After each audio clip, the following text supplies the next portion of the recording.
Episode 13. நகைச்சுவை ராஜாவும் கிராமத்துவாசியும். விஜயநகர அரண்மனையில் பரபரப்பான ஒரு நாளாக இருந்தது. தெனாலி ராமனின் நகைச்சுவை புத்தியும் அவனின் கண்ணுக்கு தென்படாத தீர்வுகளும் அரசர் கிருஷ்ணதேவராயருக்கு பெருமிதமாக இருந்தன. அந்த நாளில் ஒரு கிராமத்து விவசாயி கோட்டையை வந்தடைந்தார். அவனுடைய பெயர் குப்பன். மிகவும் எளிமையான ஆடைகளில் இருந்தாலும் அவன் முகத்தில் காட்டுப்பிச்சை போல ஒரு தைரியம் இருந்தது. அவன் அரசரின் முன் அடியெடுத்து வைத்தபோது அவனுடைய பிரச்சினை ஒவ்வொரு தருணத்திலும் அனைவரையும் ஆச்சரியப்படுத்தியது. குப்பனின் குறைபாடு. அரசே, எங்கள் கிராமத்தில் ஒரு பிரச்சினை உள்ளது.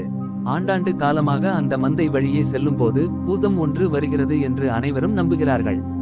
அது குரல் கொடுக்கிறது, பயமுறுத்துகிறது, மக்கள் அங்கே போகவே பயப்படுகிறார்கள் என்று குப்பன் விளக்கினார். அரசர் கிருஷ்ணதேவராயர் இதை கேட்டதும் சிரிக்கத் தொடங்கினார். பூதம், இது வெறும் கற்பனைதான். ஆனால் இதை தீர்க்க நாமே ஒரு வழி காண வேண்டும் என்று கூறினார். அப்போது தெனாலி ராமன் களமிறங்கினான். அவன் அடிக்கடி மந்திரம் போல எளிமையான கேள்விகளால் விஷயத்தை புரிந்து கொண்டான். கிராமத்து விசாரணை. அந்த பூதம் எப்படி தோன்றும், என்ன சொல்கிறது என தெனாலி குப்பனிடம் கேட்டான். அந்த இடத்துக்கு போனால் அது கேள்விகள் கேட்கும். சில சமயம் நீ யார் என்று கேட்கும். சில சமயம் நீ என்ன செய்கிறாய் என்று பயமுறுத்தும் என்று குப்பன் பதிலளித்தான். அதை கேட்டதுமே தெனாலி மெல்ல சிரித்தான்.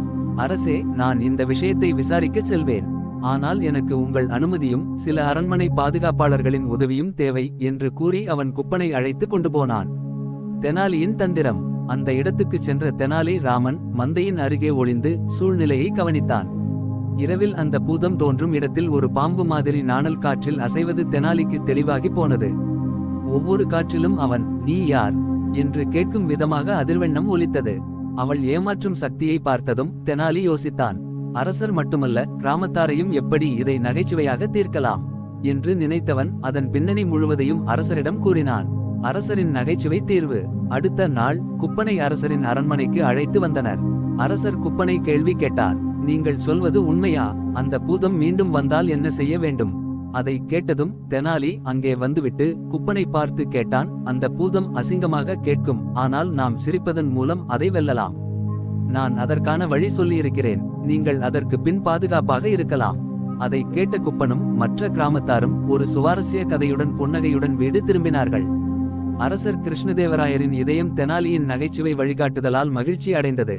இதைத் தொடர்ந்து மந்தையின் அருகே செல்லும் கிராமத்தார்கள் பூதம் பேசாது, நாம் சிரிக்கலாம் என விரிவாக மகிழ்ந்து அங்கே வசிக்கும் வழக்கத்தை தொடங்கினர். இந்த சம்பவம் தெனாலி ராமனின் புத்திசாலித்தனத்தையும் அரசரின் நகைச்சுவை மனப்பான்மையையும் வெளிப்படுத்தியது. அவர்கள் இருவரும் மக்களின் வாழ்க்கையில் எளிமையான நகைச்சுவை முறைமை கொண்டு வந்தனர். தெனாலியின் அறிவு அனைத்தையும் நகைச்சுவையால் எப்படி மாற்றியது என்ற தலைப்பில் இது ஒரு அழகிய நிகழ்வு.